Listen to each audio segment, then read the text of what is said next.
programa Eu, Nós e Nosso Meio Ambiente Webdoc vem em dose dupla hoje, com o episódio 7 da série 7 do Comunicação Socioambiental em Pauta e episódio 15 da série 3 da Saúde dos Recursos Hídricos Brasileiros em Pauta. Nosso tema central é a respeito de caminhos de como ampliar a divulgação e a comunicação a respeito de água e saneamento de forma acessível a diferentes públicos. Para isso, recebemos como convidadas Laís Monteiro Santana, estudante de ensino médio do Colégio Universitário USCS, que desenvolve trabalho de iniciação científica de sistematização de registro e armazenamento de dados sobre essa temática por meio de tutoriais e notas técnicas, entre outros, sob orientação da professora Regina Albanese Pose, que é cientista de dados, e Marta Marcondes, bióloga, mestre em Educação, Administração e Comunicação e doutoranda do Programa de Pós-Graduação em Medicina Translacional da Unifesp, que é coordenadora do projeto IPH, Índice de Poluentes Hídricos, da Universidade Municipal de São Caetano do Sul.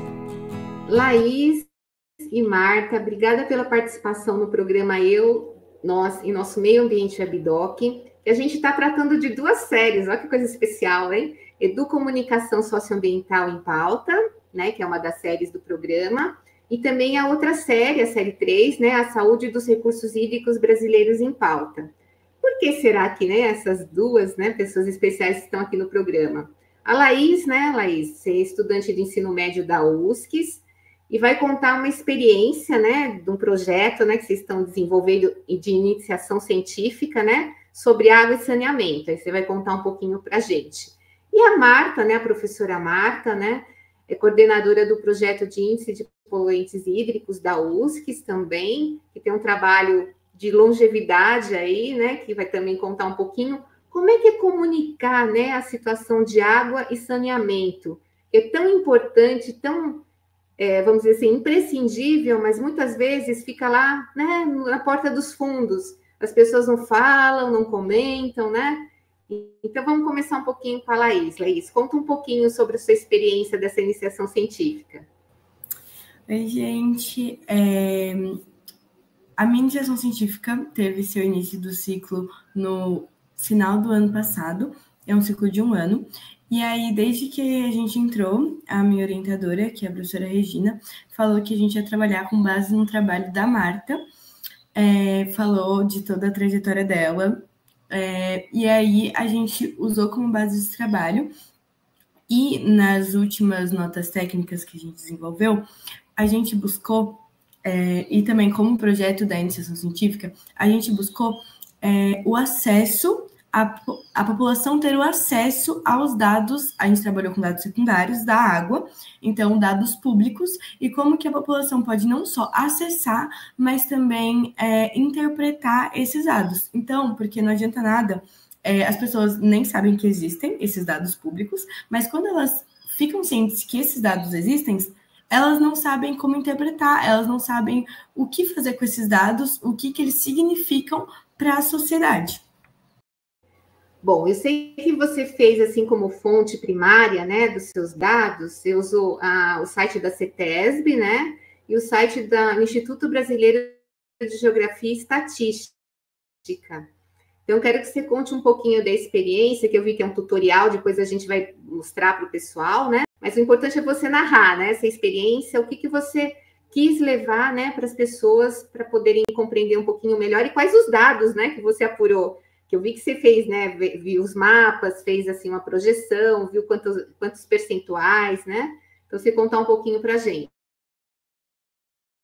Então, a gente buscou tornar esses dados acessíveis para a população por meio de, a gente desenvolveu, primeiramente, a gente buscou uma metodologia de como mostrar esses dados para a população. Então, primeiro, a gente identificou as bases de dados disponíveis, como você falou, o Instituto Brasileiro de Geografia e Estatística, o IBGE, a CETESB, a gente entrou na ANA, que é a Agência Nacional das Águas, a gente entrou em vários sites que têm dados públicos sobre água, saneamento, enfim.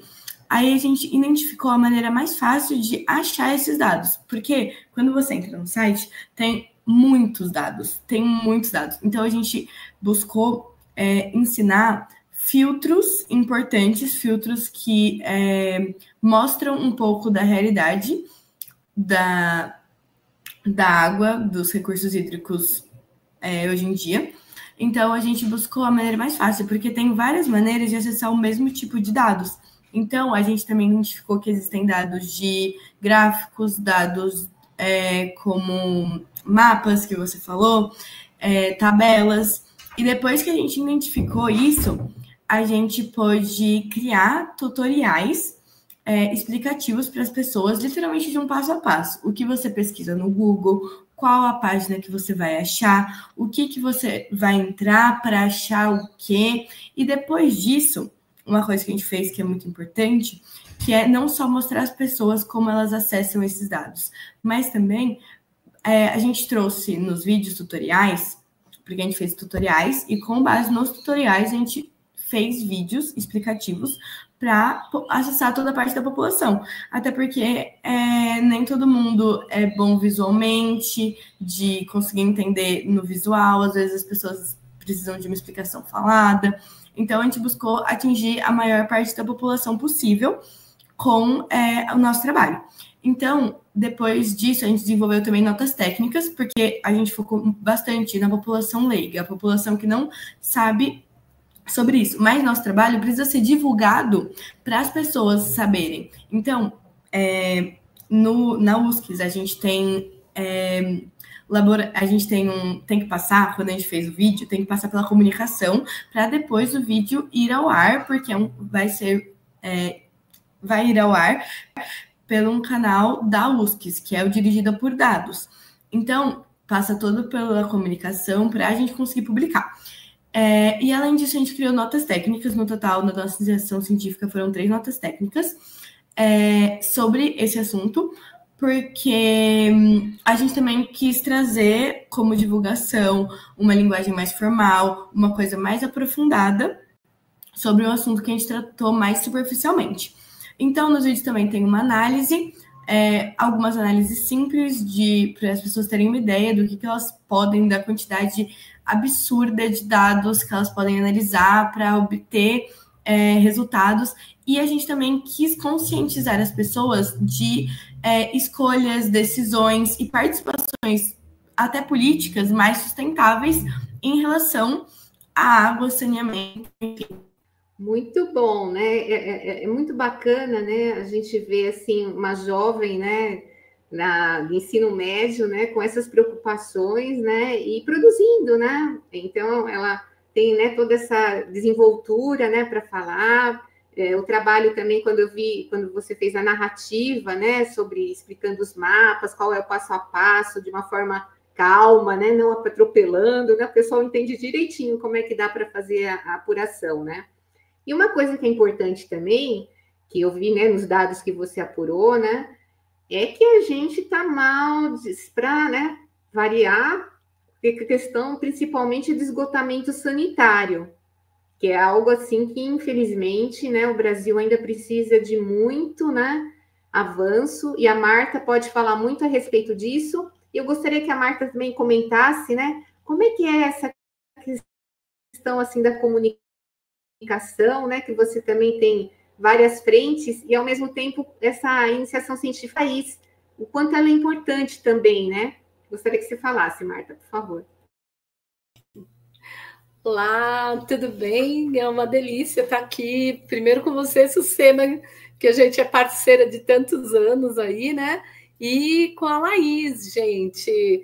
Eu sempre falo, né? Quando a gente vê jovens assim, envolvidos, com toda uma preocupação ambiental, com uma preocupação de divulgar as informações de maneira palatável, né? Porque às vezes você tem milhões de dados, como a Laís falou, tem um monte de dados por aí, e as pessoas não sabem nem como analisar esses dados, ou não é nem analisar, né? É uma pessoa comum que quer saber como é que está a qualidade de água da região dela, ou como é que está a questão do esgotamento sanitário, até para poder cobrar, né, dos gestores públicos, a pessoa não sabe nem onde procurar, né?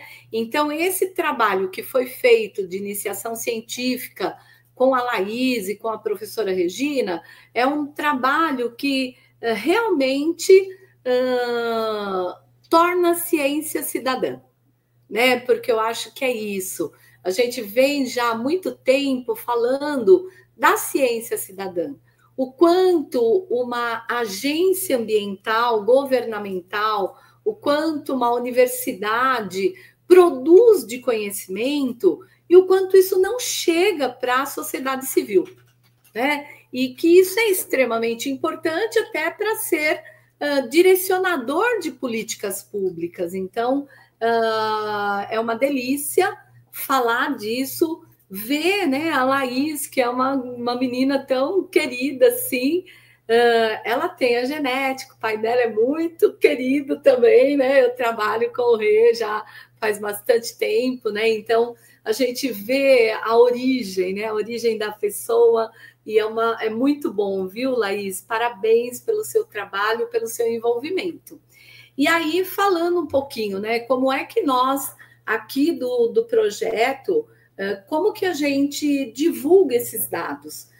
Porque eu acho que uma coisa bacana de entender é que quando a gente faz as redes de monitoramento de qualidade de água, a Agência Nacional de Águas e Saneamento já determinou isso há pelo menos uns 10 anos, tá? Que quando você cria uma rede de monitoramento, você tem 4 pilares, tá? Um primeiro pilar é para você sempre pesquisar o mesmo ponto de monitoramento. Então, você tem que georreferenciar para poder ir lá e todo semestre, ou todo ano, ou todo mês, você sempre coletar os dados e as amostras no mesmo lugar, tá? Um segundo ponto é você estabelecer qual é a periodicidade que você vai fazer essas coletas. Então, é uma vez por mês? É uma vez por semana? É uma vez a cada... Ou só em períodos, né, sazonais, primavera, verão, outono, inverno, né? Ou só no frio, ou só no calor? A gente tem que determinar isso, porque esses dados são importantes, porque toda essa questão ambiental, ela influencia na qualidade de água, tá? Um outro ponto é você estabelecer quais parâmetros você vai analisar, né? Então, ó, eu falo, desde o início, eu sempre analiso o quê? pH, oxigênio dissolvido, temperatura, turbidez, amônia, fosfato, nitrito, né? Então, a gente tem lá uma gama de parâmetros que a gente sempre vai analisar. Nós podemos aumentar o número de parâmetros, mas não podemos diminuir aqueles parâmetros para que nós possamos efetivamente comparar um período com o outro, tá? E o quarto ponto, e não menos, né, essencial, é a divulgação dos dados, tá? Então, em que ponto que nós chegamos ao mesmo local, eu, a Laís e a Regina? É que nós temos dados e que eles têm que ser divulgados. De que maneira? Tem que ser divulgados de forma que a sociedade civil entenda o que está escrito. Quando eu viro para você, Sucene, fala assim, olha, fala hoje, né? O Rio Tamanduateí hoje, né? Ele tem de oxigênio dissolvido 1,4. Aí você fica, legal, 1,4 é bom, é ruim, não sei o quê, né? Então, a nossa obrigação é virar e falar assim, não, é péssimo, que 1,4 não garante vida naquela água e não sei o quê. Então, toda vez que a gente vai divulgar uma informação, a gente coloca o parâmetro, a importância dele e o que significa os resultados obtidos, tá? Então, é dessa maneira que a Laís e a professora Regina pensaram, inclusive, em fazer essa divulgação. Nós aqui do nosso lado, o que nós fazemos? Nós elaboramos relatórios, a gente dá uma devolutiva para a sociedade civil, normalmente a gente reúne pessoas para poder falar esses resultados, que nem a gente fez um estudo numa área de São Bernardo do Campo que chama Pós-Balsa, tá? E eu estou aqui agendando com o líder comunitário de lá, que é o Padre Ryan, para eu, agora, depois do dia 15, ir lá. E aí eu vou assim, gente, na missa, no culto, onde for, né? Que a gente tiver que falar. Aí eu vou lá e levo as informações. Gente, ó, os dados que a gente obteve foram esses, significa isso, tal. Então, muitas vezes, Sucena, eu e minha equipe, quando eu falo eu, entenda que a equipe do Projeto IPH, normalmente nós vamos até os espaços e chegamos lá e conversamos com as pessoas. Até falar, a gente discute também a questão de risco, né? O quanto isso é prejudicial à saúde ou não. Há 2 semanas passadas, nós estávamos num rio aqui em Santo André, que é o Córrego Alzira Franco, e nós, num domingo, montamos uma tenda lá, né? Começamos a falar sobre a questão da água, o que significava isso, quais doenças que podem estar atreladas a essa situação, e por aí vai. E aí nós temos também algumas formas de comunicação que é uma forma mais artística. Então, nós temos um programa, que é um programa mensal, que se chama Travessia das Águas, que a gente faz esse programa todo último domingo do mês, e que nós vamos até o Ateliê Travessia, que é em São Paulo, ali em Higienópolis, no final da Paulista, ali, né, na rua Minas Gerais, e aí a gente leva um artista, ele toca, canta, e aí quando para tudo isso, a gente para um pouquinho para poder conversar dos resultados que a gente tem por aí. E a cada 15 dias, nós temos também um programa de rádio, né, na Web Rádio ABC, e que a cada 15 dias, de sexta-feira, eu sempre brinco, eu falo, sextou, minha gente, né?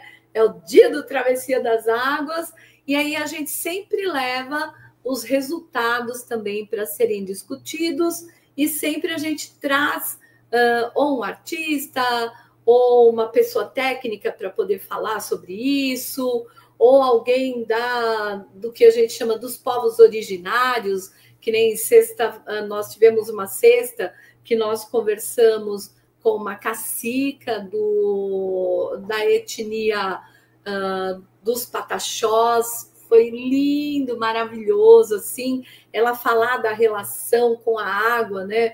O quanto para os povos originários a água, os rios, as matas são importantes. Então, a gente vai fazendo isso, Sucena.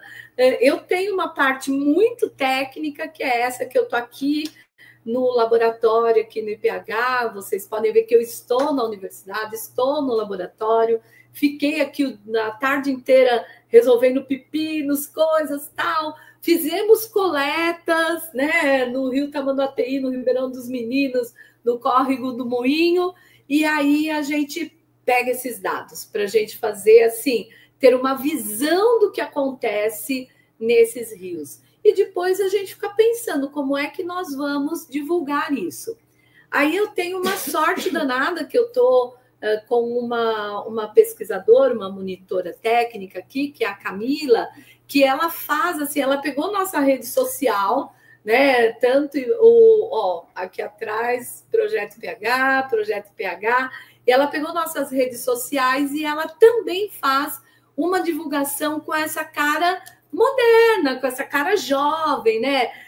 Como a Laís faz, fazer um vídeo rápido, fazer o que está acontecendo aqui no laboratório, né? Então, a gente tem essa possibilidade também. Então, a forma como nós divulgamos é imensa, né? São várias formas. E aí, nós também temos uma divulgação técnico-científica, não só em notas técnicas, como a Laís falou, mas também em projetos, em eventos científicos, em artigos em revistas técnicas, né? Que aí eu boto a meninada toda aqui para escrever e o pessoal escreve e a gente divulga. Então, são várias formas, né? E eu falo mais que o homem da cobra, né? Oh, meu Deus! Muito bom, né? Fazendo assim, né, um panorama do que vocês estão conversando, né, com a gente aqui. é interessante, né? Porque a gente tem, assim, vários públicos-alvo, né? Então, como a Marta explicou, né? Dependendo do público, tem uma maneira, né, de estar se comunicando, estar divulgando, né? As mídias sociais, sabendo usar, né? Vem para esse do comunicação saudável, né? Que está atingindo todo mundo, né? A Laís, por meio desses tutoriais, né? Que no caso tem os vídeos, né? E as notas técnicas escritas, né? Como você mesma falou, algumas pessoas têm um apelo, né? De ouvir, outras de ver, né, de ler. Então, a gente vai atingindo vários públicos, né? Mas agora, né, a gente está chegando nos momentos finais, o que eu gostaria de falar com vocês é assim, qual é a percepção, né, de todos esses dados? Porque a Marta trabalha há muitos anos, né, com esse projeto, né, enfim, com outros projetos também, e tem uma visão ampla de Brasil também, né? E a Laís, né, como estudante, pesquisando tudo isso, qual foi a sensibilidade? O que você sentiu vendo esses resultados por trás dos percentuais? Porque tem pessoas, né, tem seres humanos, enfim, você tem, né, a natureza, tem o meio ambiente, né? Então, Laís, queria que você contasse um pouquinho, né? O que te chamou a atenção em algum percentual, você pode dar de exemplo, e o que isso significa, né, para você e para as pessoas que você transmitiu a informação também. Bom, então, olhando um panorama geral do Brasil ou de lugares específicos que a gente analisou, a maioria deles é que, infelizmente, principalmente as zonas urbanas, que estão atreladas aos rios ou a saneamento, principalmente as zonas urbanas, têm um índice ruim quando você vai analisar taxas como a professora Marta falou de oxigênio, quando você vai analisar taxas de bactérias pela poluição, enfim, quando você vai analisar uma série de coisas. Um dado que eu achei bem importante, que esses dados também, além de mostrar a qualidade da água, mostram também um pouco do social. Então, eu vou tentar até abrir para eu conseguir falar números, que aí fica mais claro. Aqui. A gente fez uma análise de situações de domicílios com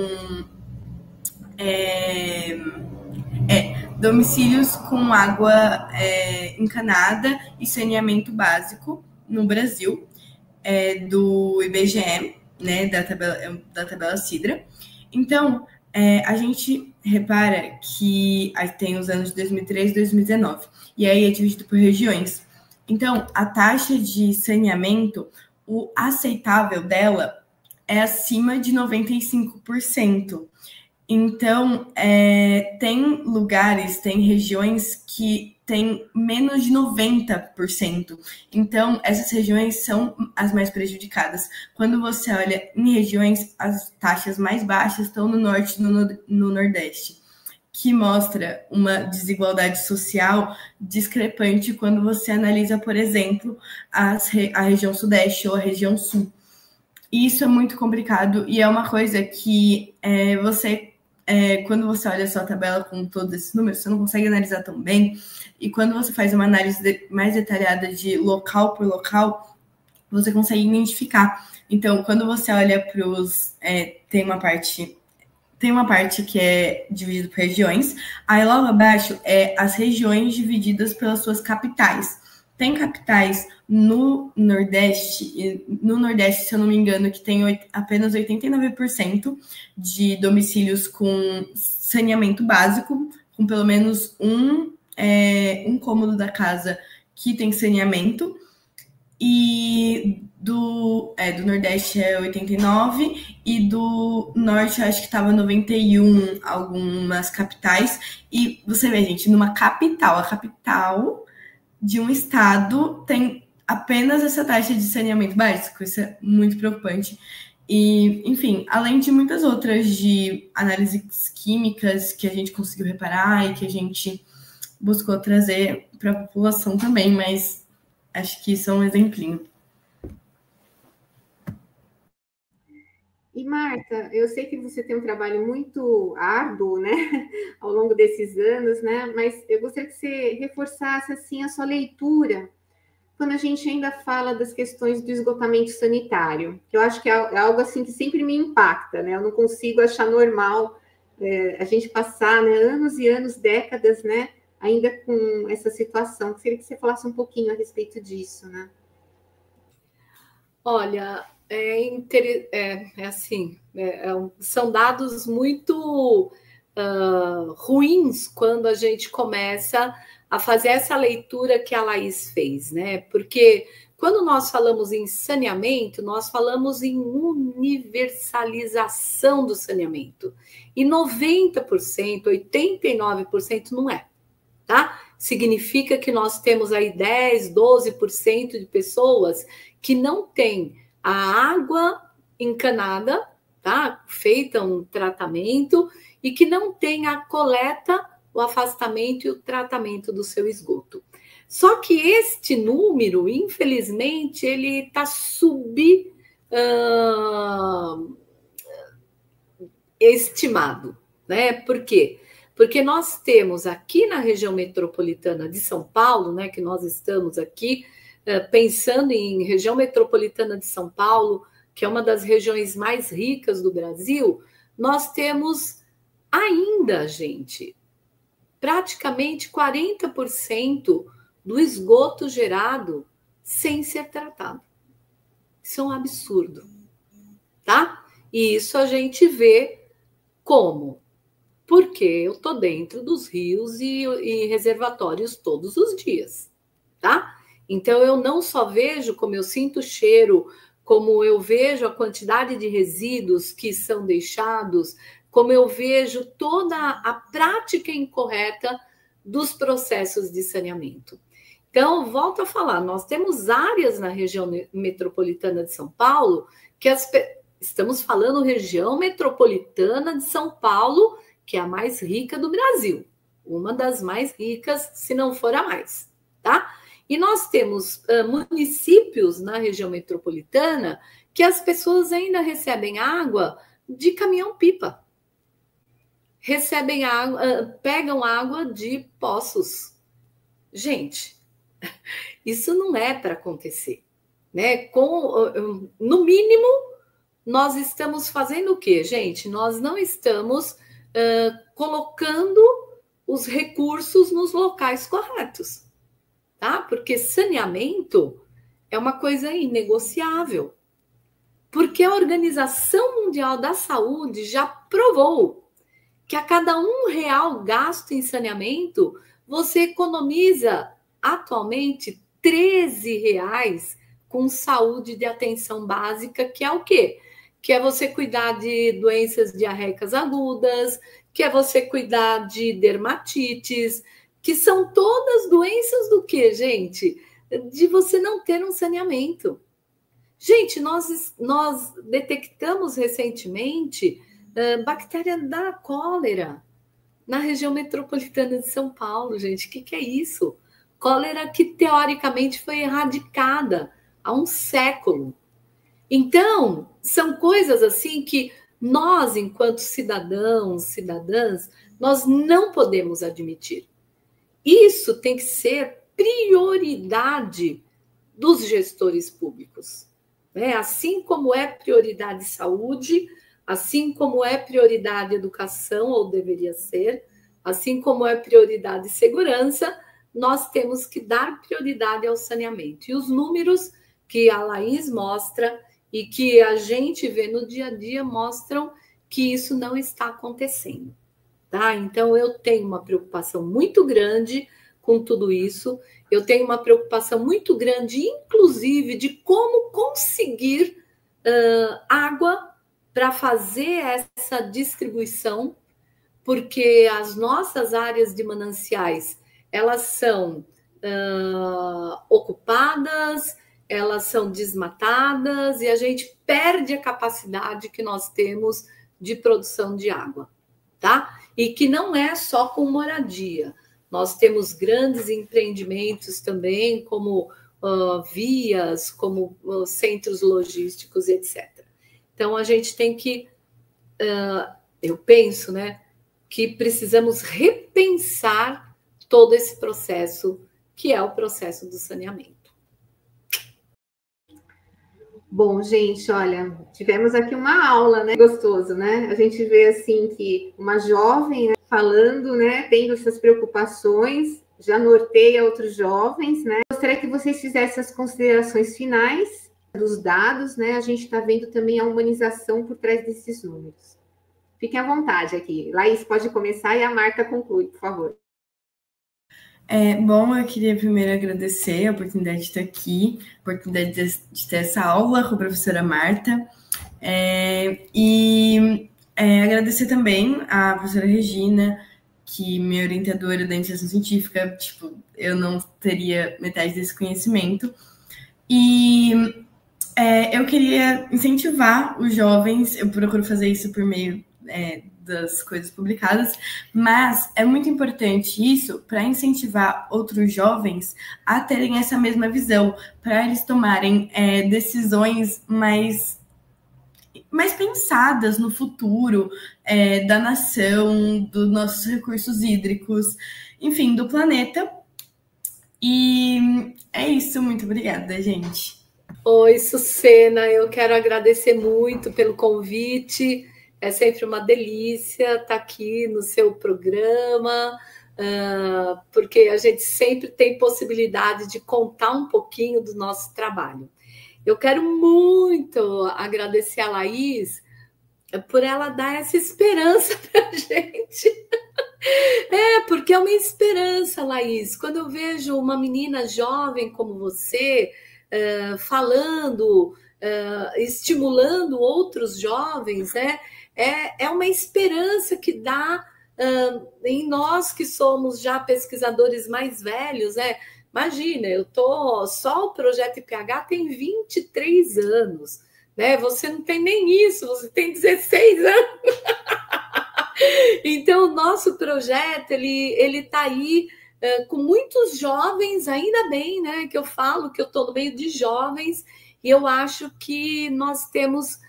Quando nós temos jovens como você e como outros também, que eu tenho aqui exemplos no laboratório, é uma esperança de que nós estamos aí no caminho certo, né? A gente está no caminho certo, a gente está... nós queremos ainda que nas próximas vezes que nós possamos nos encontrar, nós tenhamos informações e notícias melhores, tá? Porque à medida que as pessoas vão falando sobre essas coisas, as pessoas vão começando a ter um despertar.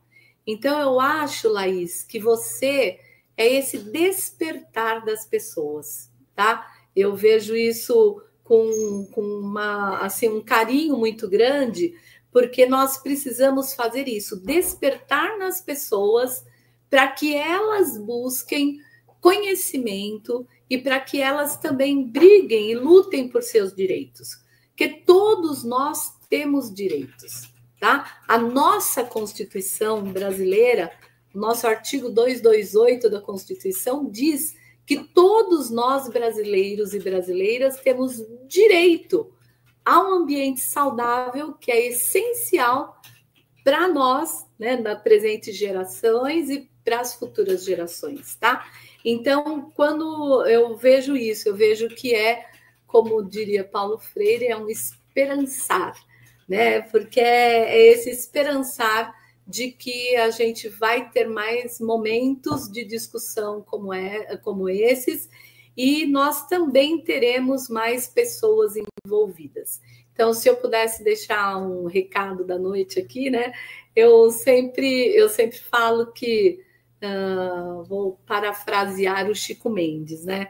Porque ambiente por ambiente, sem luta, é apenas jardinagem, né? Então, a gente, quando fala de ambiente, a gente tem que falar de luta, a gente tem que falar de produção de conhecimento, a gente tem que falar de envolvimento, e aí eu vejo você como essa luz aí que está trazendo para a gente o envolvimento jovem também, tá? Quero muito agradecer à professora Regina, parceiríssima, querida, né? Agradecer a nossa universidade que nos dá esse espaço, né? Que nos possibilita essa integração toda.